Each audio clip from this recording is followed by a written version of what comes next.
ohun tó wọ́n ń fojú ọmọ ẹ̀dá rí òkéré, àrà tó wọ́n ń fènìyàn dá òṣùwọ̀n, wàhálà àti rọ́wọ́ tìbọnú ó tún tabua, owó tí mọ́jẹ̀ lékè dàdàkudà, ṣùgbọ́n bọ́jẹ̀ lékè bá dajá kò lẹ́jọ́ nínú.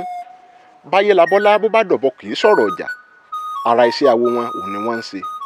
Bí ṣinṣin bá ń jẹ légbò kò jọ wá lójú, bélégbò bá wá ń jẹ ṣinṣin òun ni ká fúnra o. Bàbá tiwa kò jọ wá lójú mọ́, bàbá oní bàbá là ń gbé lárugẹ. Bí òwe là ń lùlù àgídìgbò, èèyàn tó bá létí òwe òun ni kó farabalẹ̀ fẹ́ wì mí o. Ògúndélé parúkọ dà ó di Jésù délé. Ògúnbíyì parúkọ tiẹ̀ dà ó ń jólúwa bí yìí láti bò sí bò. Èmi ò sì kúkú bínú, bẹ́ẹ̀ ni kò ṣe mí ní kàyéfì. Ẹ ti porúkọ dà ní tòótọ́, ṣùgbọ́n ẹ̀jẹ̀ tó ń sàn lára yín ń kọ́, sómi ara yín ti gbẹ ni. Bẹ́ẹ̀ bá parúkọ dà àbí mọ́ ń kọ́, ká parúkọ dà kì í sohun tó jọjú. Orúkọ tó bá ṣàwò ni là á jẹ́ lẹ́yìn odi. Àrà tó bá wu kó wá òun ló lè fayé ara rẹ̀ dá. N ò sì pé kí gàǹbàrí ó mọ̀ sùn rárá. Ohun tó lè bí mi nínú òun ni bó bá ń kìran bàbá mi o. Ojú ọ̀run tẹ́yẹ fò láì fapá kan rà. Ẹ̀sìn ò sì pé ká mọ̀ sọ̀rọ̀ ilé bàbá wa. Bí mo bá wá ń sọ̀rọ̀ ilé bàbá mi tí kò bá dùn mọ́ ọ nínú, má gbìyànjú àti bá mi wíjọ́ o, kó o má bàa jẹ́ kó lórí. Jẹ́ kí Fálànà rẹ kó yá máa gbọ́ tara rẹ̀, kó o má bàa jẹ gbani o. Mo ti gbẹ́jú tó, mo mọ ohun tó tọ́. Mo ti lọ́jọ́ lórí, mo mọ ohun tó yẹ.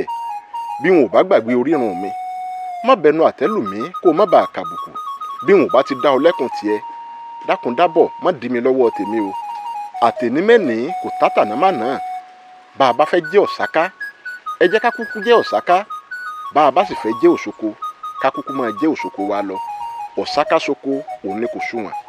Yorùbá ni mí, àṣà ti ṣe bàbá mi ó yé mi yékéyéké. Àbí kí làlùfáà ń wá lọ́dọ̀ alápẹ̀nẹ? Kí lohun tó gbà lájì délé olóògbé? Bá a bá fẹ́ ròde tá a wí fáyẹ ẹni kò lẹ́jọ́ nínú. Bá a níbi rè tá a wí fáyẹ ẹni lọ́ọ̀dẹ̀ kò léèwọ̀. Àmọ́ bó o ní kálàjì kó ti sọ fún ìyàwó lọ́ọ̀dẹ̀ pé òun fẹ́ ròde awo. Kí ni kálùfáà kó ti sọ fún ìyàwó ẹ̀ pé òun fẹ́ ròde ọ̀jẹ̀. Ẹ ò ṣe kúkú jẹ́wọ́ ohun tẹ́ ń ṣe kẹ́ ẹ pàwà bí ọ̀gàtì. A sọ̀rọ̀ sẹ́ni mí tí kì í sọ̀rọ̀ dànù.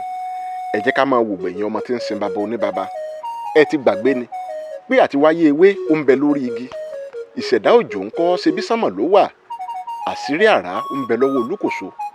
Ẹ ní àṣà ni ká dì mú pé ká gbàgbé ẹ̀sìn ìbílẹ̀ àwọn baba wa. Gbogbo tẹ́ ẹ wí kò kúkú bí mi nínú. Ọ̀rọ̀ tẹ́ ẹ sọ kò ṣe mí ní kàyéfì. Ṣùgbọ́n mo ní ìbéèrè kan ṣoṣo. Báwo la ó ṣe tàn dé àṣà títí tá ò ní rántí ohun àmúṣe àwọn baba ńlá wa? Akáyaba wọn ní ká wá wíjọ́. Èmi ò mọ̀gbà tí kíkáyaba tó dọ̀ràn lọ́dọ̀ ọba. Bó o lọ kẹ́kọ̀ọ́ lọ́dọ̀ ọ̀jẹ̀ lásán, àwọn gọ̀ǹgọ̀ṣú wọn á bẹ̀rẹ̀ sí ní wíjọ́. Àlàyé ọ̀rọ̀ òun la bá lọ sọ́dọ̀ alápẹ̀nẹ tí wọ́n tó ti gbé bọnu. Ìmọ̀ràn ráńpẹ́ òun ló gbé wa dọ́dọ̀ ọlọ́jọ́ wọn. Àwọn èdìdàrẹ́ wọ́n ń kùn sínú, wọ́n ń tẹnubọlẹ̀ kiri bí ẹlẹ́dẹ̀ oko. Ẹni tó bá létí tó lọ́pọlọ kó ya tẹ́tí kó gbọ́ mi o.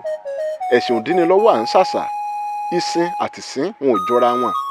Ẹ̀sùn pé ká má sọ̀rọ̀ lé ọmọ àlè nìyàn ò ní fọwọ́ sí júwe ilé bàbá ẹ̀. Ẹni ìṣe mi ò bá dùn mọ́, ẹ pé kó forí sọ́gi. Ọláyími Káyìnlá n ò ní gbàgbé orírun tèmi títí láé táyé ò fi dọ̀run. Abíọ́dún ni mò ń jẹ́, bàbá mi òun ń Jọláwuyì. Ẹ má gbàgbé láti subscribe sí YouTube channel mi bákan náà. Ẹ má gbàgbé láti bá mi like àwọn fídíò mi kẹ́sì máa share ẹ̀. Agbára Olódùmarè yóò máa júṣe fún gbogbo wa o. Ó dìgbà kan náà.